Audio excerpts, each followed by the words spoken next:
प्रिय विद्यार्थियों, आज के लेक्चर में हम अध्ययन करेंगे चैप्टर फर्स्ट इंट्रोडक्शन में general consideration in machine design. Machine design जब करते हैं तो उसमें किन किन बातों को सामान्यतः ध्यान में रखा जाता है। General consideration in machine design में following are the general consideration in machine design.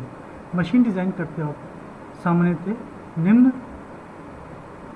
बातों का हमें ध्यान रखते हैं। पहला है type of load. Type of load, किस तरह का लोड है, and the stresses caused by the load, और उस लोड के कारण किस तरह का स्ट्रेस प्रोड्यूस हो रहा है। यानी जो मशीन हम डिज़ाइन कर रहे हैं या जो कंपोनेंट डिज़ाइन कर रहे हैं उसमें किस तरह का लोड लग रहा है और उसमें उस लोड के कारण कौन कौन से स्ट्रेसेस डेवलप हो रहे हैं। सेकंड स्टडी करेंगे हम मोशन ऑफ द पार्ट्स और kinematics of the machines. Parts के मोशन के बारे में स्टडी करेंगे या काइनेमेटिक्स ऑफ मशीन के काइनेमेटिक्स के बारे में हम अध्ययन करेंगे। तीसरे में हम अध्ययन करेंगे सिलेक्शन ऑफ मटेरियल्स, कि मटेरियल को कैसे सेलेक्ट किया जाए, which is the best material for that component. चौथा है forms and size of the parts, किस तरह का उसका शेप होना चाहिए और साइज होना चाहिए। मशीन के जो पार्ट्स हैं उसके शेप किस तरह का हो, उसका साइज़, उसकी थिकनेस, विड्थ वगैरह ये कितनी होनी चाहिए। फिर पांचवा हम अध्ययन करेंगे फ्रिक्शनल रेजिस्टेंस एंड लुब्रिकेशंस, कि जो मशीन है उसमें फ्रिक्शनल रेजिस्टेंस कैसे हो रहा है और उसमें कौन सा लुब्रिकेशन हमें करना होगा। Then convenient and economical features, कि किस तरह से वो मशीन जो है वो कन्वीनियंट रहे और इकोनॉमिकली भी रहे। सातवें में हम अध्ययन करेंगे use of standard parts. Machine को बनाते हुए जो स्टैंडर्डाइजेशन हम फॉलो करेंगे तो उसमें स्टैंडर्ड पार्ट्स को हमें यूज़ करना है, उसके बारे में अध्ययन करेंगे। आठवें में हम अध्ययन करेंगे सेफ्टी ऑफ ऑपरेशन, कि ऑपरेशन करते वक्त उसमें सेफ्टी रहे, because safety is the first consideration. Next हम अध्ययन करेंगे वर्कशॉप फैसिलिटी, कि वर्कशॉप में कौन कौन सी फैसिलिटीज़ अवेलेबल होनी चाहिए। देन 10th है number of machines to be manufactured, कि कितनी मशीन्स को बनाया जाए, चाहे कि एक मशीन बनानी है या मास प्रोडक्शन करना है तो number of machines to be manufactured, कि जो मशीनें बनाई जा रही है वो कितनी मशीनें हैं, उसको देखते हुए भी हमें मशीन की जो डिज़ाइन है उसे कंसिडर करना है। Then next is cost of construction, कि उसमें कंस्ट्रक्शन कॉस्ट कितनी आ रही है, उस मशीन को बनाने में कंस्ट्रक्शन कॉस्ट क्या है। और 12th है असेंबली एंड सर्विस, कि उसकी असेंबली करना और उसकी सर्विसिंग। तो इन बातों को हम ध्यान में रखेंगे जबकि हम जनरल मशीन की डिज़ाइनिंग करते हैं। अब इनके बारे में हम विस्तृत अध्ययन करेंगे। पहला type of load and stresses caused by the load, कि किस तरह का उस पर लोड लग रहा है, किस तरह का लोड है मशीन पर और उसके द्वारा किस तरह के कौन कौन से स्ट्रेसेस उस पर डेवलप हो रहे हैं उस लोड के कारण। The load on the machine में एक्ट इन सेवरल वेज, जो मशीन पर लोड लग रहा है वो अलग अलग तरीके से हो सकता है, due to which the internal stresses are induce in the machine, जिसके द्वारा कि मशीन में इंटरनल स्ट्रेसेस डेवलप होते हैं। Now following are the types of load may induce in the machine. Machine में निम्न लोड हो सकते हैं। पहला डेड और safety load, when it does not change in magnitude and direction, जब कोई लोड ऐसा है जिसका कि मैग्नीट्यूड चेंज नहीं हो रहा, उसका माप चेंज नहीं हो रहा है, उसका कोई डायरेक्शन चेंज नहीं हो रहा है, ऐसे लोड को हम स्टेडी लोड या डेड लोड कहेंगे, जो कि स्थिर है। ऐसा लोड जो कि स्थिर है, उसमें किसी तरह का वेरिएशन नहीं है, किसी तरह का मूवमेंट नहीं है, तो ऐसे लोड को हम बोलेंगे डेड लोड या स्टेडी लोड, जिसमें कि कोई वेट में परिवर्तन नहीं आ रहा है, उसके डायरेक्शन में कोई चेंज नहीं आ रहा है। इस तरह का लोड डेड लोड या स्टेडी लोड कहलाएगा। दूसरा है लाइव और वेरिएबल लोड।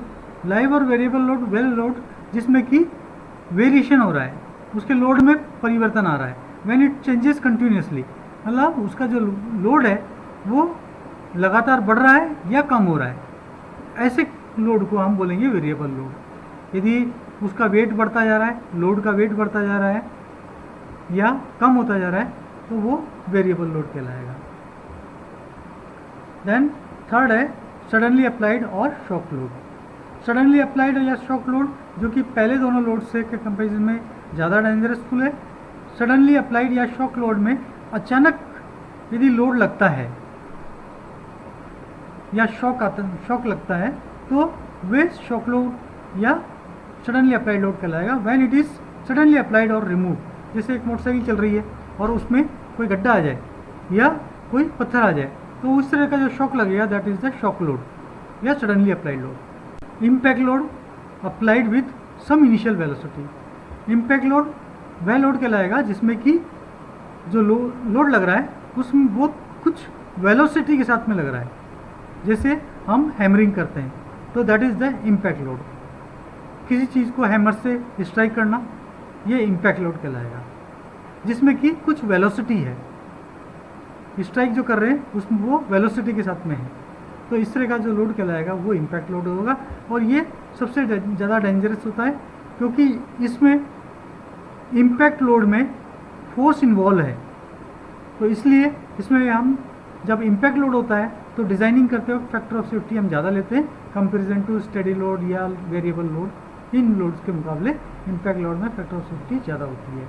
अब इसमें स्ट्रेसेस हम देखें, कंप्रेसिव लोड लग रहा है तो इसमें कंप्रेसिव स्ट्रेस डेवलप होगा, यहाँ पर टेंसाइल लोड लग रहा है तो इसमें टेंसाइल स्ट्रेस डेवलप होगा। तो what is the stress? Stress is the force per unit area. इकाई क्षेत्रफल पर लगने वाले बल को हम स्ट्रेस बोलते हैं। इसको हम सिग्मा से डिनोट करेंगे। Stress is known as force upon area. Force और load acting on the body upon cross section area of the body. इस जैसे कि ये बॉडी है, इस बॉडी पर एक टेंसाइल फोर्स लग रहा है इस तरह से, इस साइड में और ये इस साइड से पी टेंसाइल लोड लग रहा है। तो जब ये पी टेंसाइल लोड लग रहा है इस पर, तो यहाँ पर ये इस क्रॉस सेक्शन एरिया पर लग रहा है। ये वाला जो क्रॉस सेक्शन एरिया है इस पर टेंसाइल लोड लग रहा है। ये क्रॉस सेक्शन एरिया कितना है? ये इसकी थिकनेस इंटू विड्थ। सपोज ये क्यूब है तो क्यूब है तो ये इसकी थिकनेस और इसकी जो विड्थ है, तो थिकनेस को विड्थ से मल्टीप्लाई करेंगे तो वो क्रॉस सेक्शन एरिया हो गया बॉडी का। उस एरिया पर पी टेंसाइल लोड लग रहा है, तो इसके कारण क्या होगा कि इसमें एक टेंसाइल स्ट्रेस डेवलप होगा। सिमिलरली यहाँ पर एक कंप्रेसिव स्ट्रेस डेवलप होगा इस सेक्शन एरिया पर। Now what is the tensile stress? Subjected to two equal and opposite axial pull. यदि दो बराबर के या विपरीत दिशा में एक्सियल पुल लग रहे हैं तो ये इस टेंसाइल लोड के कारण इस मटेरियल में इस क्रॉस सेक्शन पर एक टेंसाइल स्ट्रेस डेवलप होगा। नेक्स्ट है compressive stress. Subjected to equal and opposite axial pushes P. Compressive stress में जैसे इस बॉडी को यहाँ से कंप्रेस किया जा रहा है और ये यहाँ पी लोड से यहाँ से कंप्रेस कर रहे हैं, तो इस केस में क्या होगा कि यहाँ पर जब ये कंप्रेसिव लोड लग रहा है तो इस सेक्शन पर एक कंप्रेसिव स्ट्रेस डेवलप होगा। वो कंप्रेसिव स्ट्रेस इसके विपरीत दिशा में होगा यहाँ पर। इस केस में जब ये पी टेंसाइल लोड लग रहा है तो यहाँ पर ये कंप्रेसिव टेंसाइल स्ट्रेस आएगा। ये जब टेंसाइल लोड यूँ लग रहा है तो ये टेंसाइल स्ट्रेस यूँ इस तरफ आएगा ना, shear stress. Two equal and opposite forces acting tangentially across the resisting section. In the shear stress suppose एक रिवेटिंग जॉइंट है, तो रिवेटिंग जॉइंट में एक प्लेट पर लोड इस तरफ लग रहा है और दूसरी प्लेट पर लोड इस तरफ लग रहा है, अपोजिट डायरेक्शन में लोड लग रहा है। Two equal and opposite forces acting tangentially across the resisting section. तो जो सेक्शन है, रिवेट का जो सेक्शन है, उस सेक्शन पर शियर फोर्स लग रहा है इक्वल और अपोजिट फोर्सेस के कारण। तो उस शियर फोर्स के कारण क्या होगा कि उसमें एक शियर स्ट्रेस डेवलप होगा, और ये शियर स्ट्रेस जो है this will be equal to tangential force upon resisting area.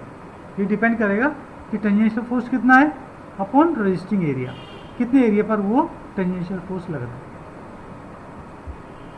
Then bearing stress, a localize compressive stress at the surface of contact. Surface of contact जो है उस पर कंप्रेसिव स्ट्रेस कितना लग रहा है, that is the bearing stress. वो bearing stress बताएगा या compressive stress.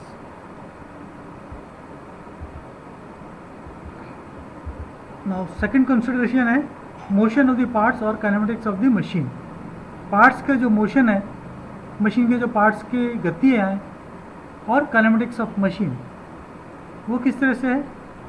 Successful upon simple arrangement of parts, parts की जो अरेंजमेंट है वो सिंपल हो। मोशन ऑफ द पार्ट्स में भी अब जो मशीन है उसमें जो मोशन है वो रेक्टिकुलर मोशन हो सकता है, कर्वीलियर मोशन हो सकता है, कांस्टेंट वेलोसिटी हो सकती है and constant and variable acceleration हो सकता है। जबकि रेक्टिकुलर मोशन है which includes unidirectional and reciprocating motion.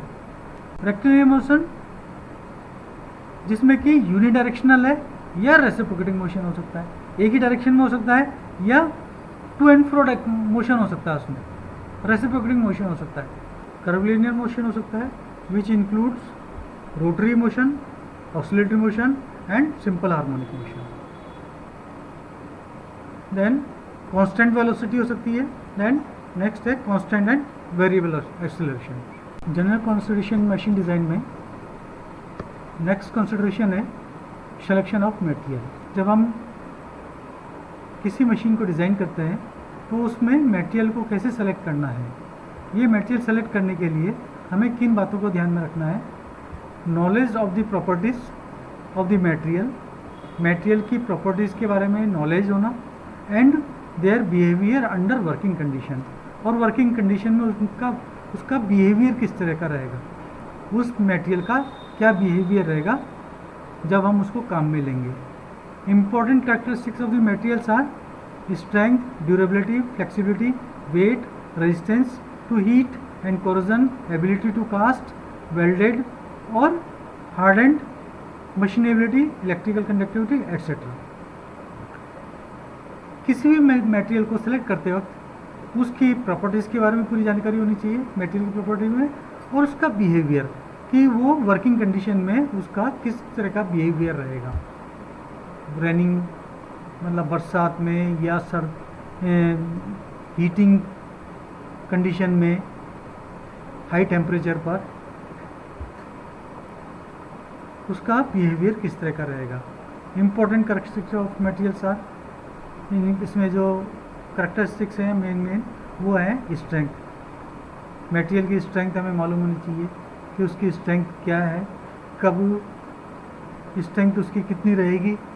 Durability, वो मटेरियल की ड्यूरेबिलिटी कितना वो ड्यूरेबल रहेगा, कितने दिन तक चलेगा, तो उससे हम ये अंदाज़ा लगा सकते हैं कि वो हमें कितने टाइम तक वो मटेरियल काम में आ सकता है।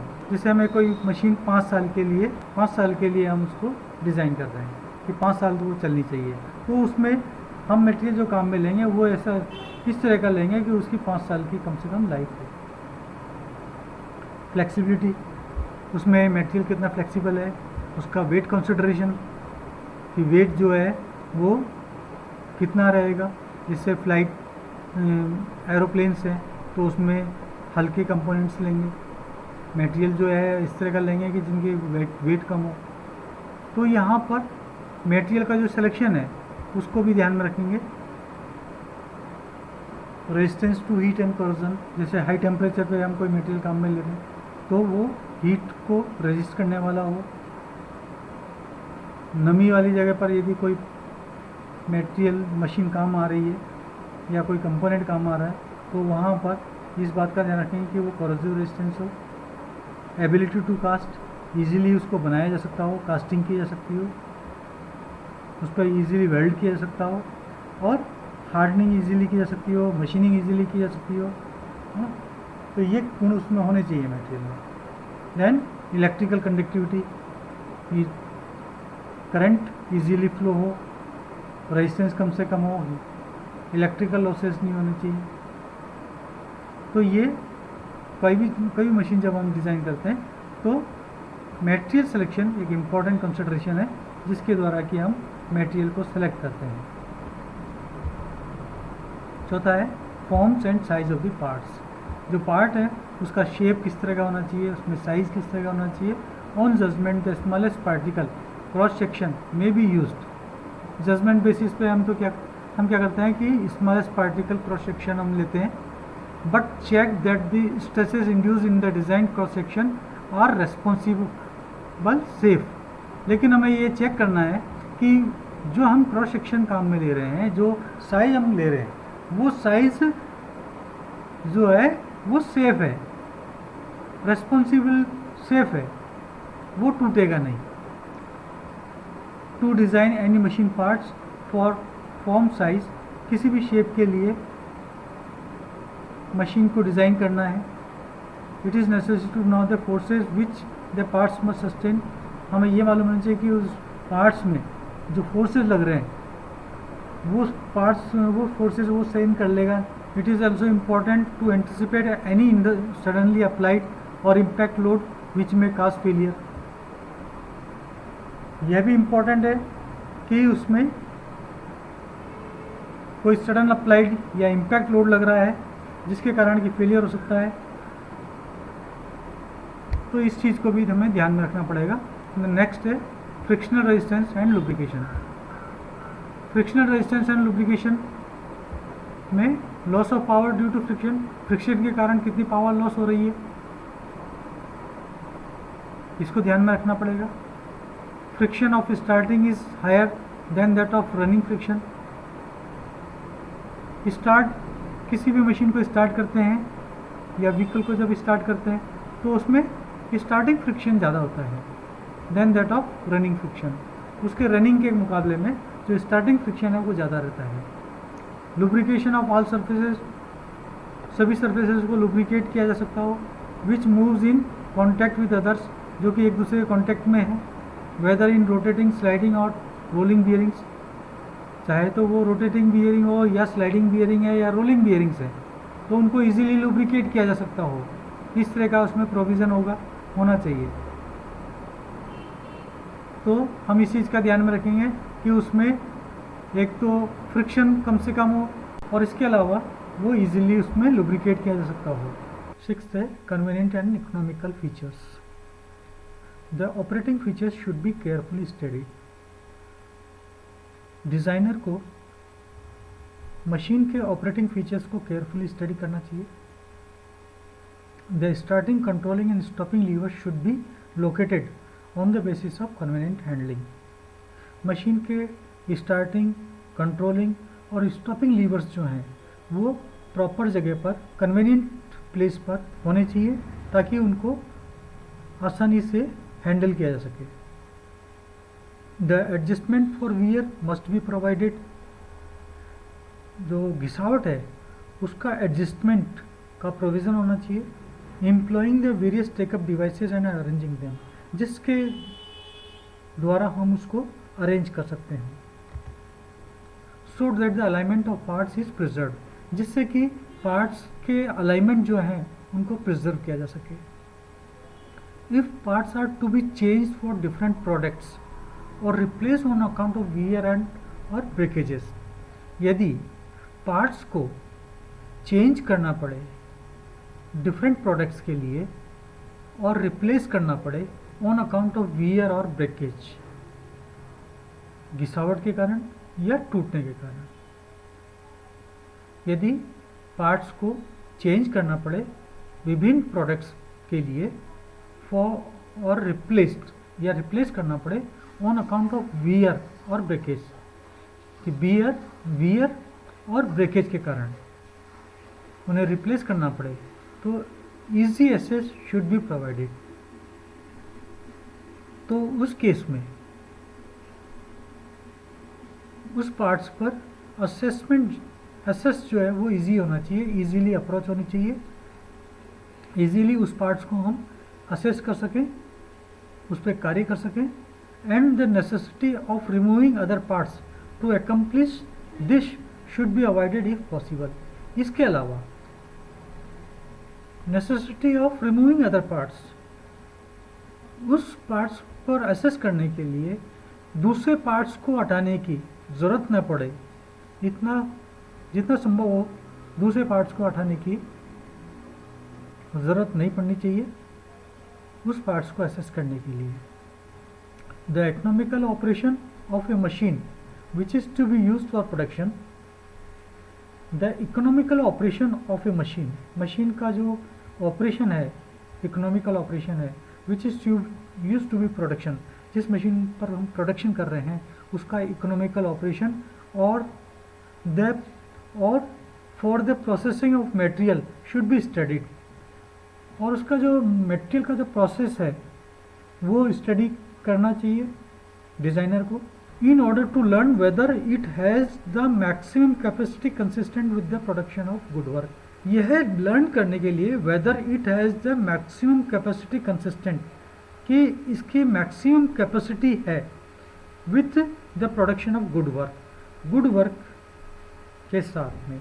Use of standard parts, it is closely related to cost. Standard parts जो है it is closely related to cost, यह कॉस्ट से रिलेटेड है। Use of standard parts, standard parts का उपयोग। It is closely related to cost, यह cost से related है। Because the cost of standard और stock parts is only a fraction of the cost of similar parts made to order. The standard or stock parts should be used. Standard और stock parts should be used whenever possible. जहाँ तक संभव हो standard या stock में जो parts हैं उनको यूज़ करना चाहिए। Parts for which patents are already in existence, parts for which patents are already in existence, parts जिनके पैटर्न ऑलरेडी अवेलेबल है, जैसे कि gears, pulley and bearings, and parts which may be selected from regular shop stock, और ऐसे parts जो कि regular shop stock में available हैं, जैसे कि such as screw, nuts and pins, जैसे कि screw, nuts and pins. Bolts and studs should be as few as possible, bolts और नट्स को कम से कम उनके कम से कम साइजेस को यूज़ किया जाए। टू अवॉइड डिले, जिससे कि डिले को अवॉइड किया सके, caused by changing drills, reamers and taps, जिसके कारण कि ड्रिल को चेंज करने या रिम टेप्स वगैरह इनको चेंज करने का समय कम से कम लगे। And also to decrease the number of wrenches required, और इसके अलावा जो कम से कम रिंचेस को चेंज करने की आवश्यकता हो। 8वां है safety of operation. Some machines, कुछ मशीनों में specially speeded up for high production, कुछ मशीनों में हाई प्रोडक्शन पर और स्पीडली काम करती हैं, and rate are dangerous to operate, और some machines specially speeded up for high production and rate are dangerous to operate. कुछ मशीन हैं जो कि स्पेशली तेज़ी से चलती हैं, हाई प्रोडक्शन देती हैं, और उनकी रेट भी ज़्यादा है। आर डेंजरस टू ऑपरेट, ऐसी मशीनें को ऑपरेट करना डेंजरस होता है। Therefore any moving parts of a machine which is within the zone of a worker is considered an accident hazard and may be cause of an injury. Therefore, इसलिए any moving parts of a machine, machine का कोई भी moving parts which is within the zone of a worker, जो कि worker के zone के अंदर अंदर है, is considered an accident hazard, तो उससे ये मानना चाहिए कि उससे एक्सीडेंट ना हो। May be the cause of any injury, जिसके कारण की इंजरी हो सकती है, तो ऐसे मूविंग पार्ट्स पर ध्यान देना चाहिए। Therefore it is necessary that a designer should always provide safety devices for the safety of the operator. इसलिए ये ज़रूरी है कि जो डिज़ाइनर हैं वे should always provide safety devices, उन्हें सेफ्टी डिवाइसेस प्रोवाइड करनी चाहिए for the safety of the operator, operator की सेफ्टी के लिए। The safety appliances should be in no way interfere with the operator of the machine, और जो safety appliances हैं वो ऑपरेटर, मशीन का जो ऑपरेटर है उसमें किसी तरह का, उसके कार्य में किसी तरह का इंटरफेरेंस नहीं हो उसके द्वारा। 9th है वर्कशॉप फैसिलिटीज़। वर्कशॉप फैसिलिटीज़ में the designer must consider the limitation of manufacturing workshop. Designer जो है वर्कशॉप, मैन्युफैक्चरिंग वर्कशॉप जो है उसकी जो लिमिटेशंस हैं वो डिज़ाइनर को मालूम होनी चाहिए। To avoid the necessity of having work done in some other workshop, उस डिज़ाइनर को ये मालूम होना चाहिए कि उस वर्कशॉप में कौन कौन से मैन्युफैक्चरिंग प्रोसेस किए जा सकते हों, जिसके कारण क्या है कि उसे उसी वही मैन्युफैक्चरिंग प्रोसेस जो है उसमें वो डिज़ाइन करनी चाहिए, जिसके कारण की क्या है कि to avoid the necessity of having work done in some other workshop, जिसके कारण कि वे मैन्युफैक्चरिंग प्रोसेस जो है दूसरे वर्कशॉप में करने की आवश्यकता नहीं हो और उसी वर्कशॉप में किए जा सकते हो। Thus it is to plan and supervise the workshop operations. अतः इस तरह से प्लान करना चाहिए, सुपरवाइज करना चाहिए वर्कशॉप ऑपरेशंस, वर्कशॉप के ऑपरेशंस को, and to draft methods of casting, handling and machining special parts. और कास्टिंग, हैंडलिंग और कास्टिंग, हैंडलिंग और मशीनिंग स्पेशल पार्ट्स की जो मशीनिंग है इनके मेथड्स को प्लान करना चाहिए और सुपरवाइज करना चाहिए। Number of machines to be manufactured. Next है कि जो number of machines to be manufactured, ये कितनी मशीन्स बनाई जाएगी। It affects the design in a number of ways. Number of machines manufacturing जो है वो डिज़ाइन को इफेक्ट डालती है कई तरीके से। The engineering and shop cost which are called fix charges और overhead expenses are distributed over the number of articles to be manufactured. यहाँ पर इंजीनियरिंग और शॉप कॉस्ट जो कि फिक्स्ड और ओवरहेड एक्सपेंसेस हैं वो नंबर ऑफ आर्टिकल्स जो बनाए जा रहे हैं उन पे डिस्ट्रीब्यूट होती है। Less number of manufactured machines increases the cost. इस तरह से यदि कम मशीनें बनाई जाती हैं तो उनकी कॉस्ट ज़्यादा हो जाएगी, वो कॉस्ट को बढ़ाएगी, और यदि ज़्यादा मशीनें बनती हैं तो उससे ओवरहेड चार्जेस या फिक्स चार्जेस हैं वो कम हो जाते हैं। हाउएवर हाई कॉस्ट में bear for large and special machines. फिर भी यदि कोई एक मशीन बनानी है या कोई स्पेशल मशीन बनानी है तो उस केस में इस चीज़ को कंसिडर नहीं किया जा सकता। And order calling for a small number of product. थोड़े से प्रोडक्ट बनाने के लिए यदि कोई ऑर्डर है तो वो will not permit any undue expenses, तो वो किसी तरह का अनड्यू एक्सपेंसेस नहीं हो in the workshop process. Workshop में जब प्रोसेस करते हैं तो so that the designer should restrict his specification to standard parts as much as possible. अतः डिज़ाइनर को स्टैंडर्ड पार्ट्स जो हैं वो यूज़ करने चाहिए, जितना संभव हो सके स्टैंडर्ड पार्ट्स को यूज़ करना चाहिए। Now next is cost of construction. The high cost of an article may immediately bar it from further consideration. किसी भी आर्टिकल की या कोई मशीन की high cost may immediately bar it from further consideration. Further consideration के लिए वो the high cost of an article may immediately bar it from further consideration. किसी आर्टिकल की या कोई भी चीज़ हम मैन्युफैक्चर कर रहे हैं उसकी हाई कॉस्ट आ रही है तो वो उस कार्य को करने के लिए रोकती है। इट इज़ टू जस्टिफाई, ये जस्टिफाई करना चाहिए the expenditure of a considerable sum of money in the design and development of an automatic machine to produce the article. किसी आर्टिकल को प्रोड्यूस करने के लिए मशीन की डिज़ाइन और डेवलपमेंट में जो खर्च आ रहा है, पैसे लग रहे हैं, वो जो खर्चे हैं वो उनका जस्टिफिकेशन होना चाहिए। The aim of the design engineer is to reduce the manufacturing cost of machine in any case.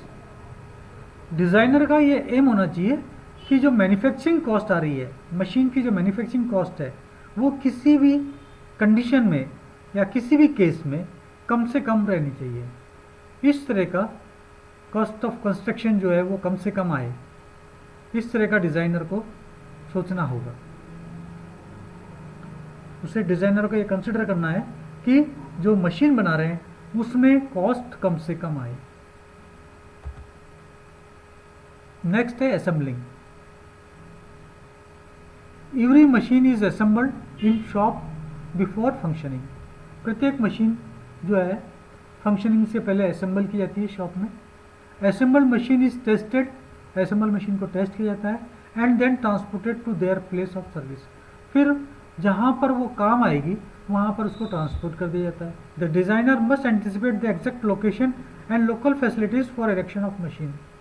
Designer को उसकी एग्जैक्ट लोकेशन और उस मशीन को इरेक्ट करने की, उसको स्थापित करने की के लिए जो फैसिलिटीज़ है, लोकल फैसिलिटीज़ है, उसके बारे में उसे जानकारी होनी चाहिए। तो इन बातों का डिज़ाइनर जो है वो ध्यान रखेगा। ये जनरल कंसिडरेशंस हैं। जब मशीन को डिज़ाइन किया जाता है तो इन बातों को ध्यान में रखा जाता है जिससे कि उसकी मशीन की कॉस्ट कम से कम हो, उसको इजीली मैन्युफैक्चर किया जा सके और बेस्ट वे में अच्छे से अच्छा बनाया जाए। इसमें रेफरेंसेस हैं, एक text book of machine design by R S खुरमी एंड जेके गुप्ता। सेकंड है मशीन डिज़ाइन बाय कल्पित गोयल। Thank you.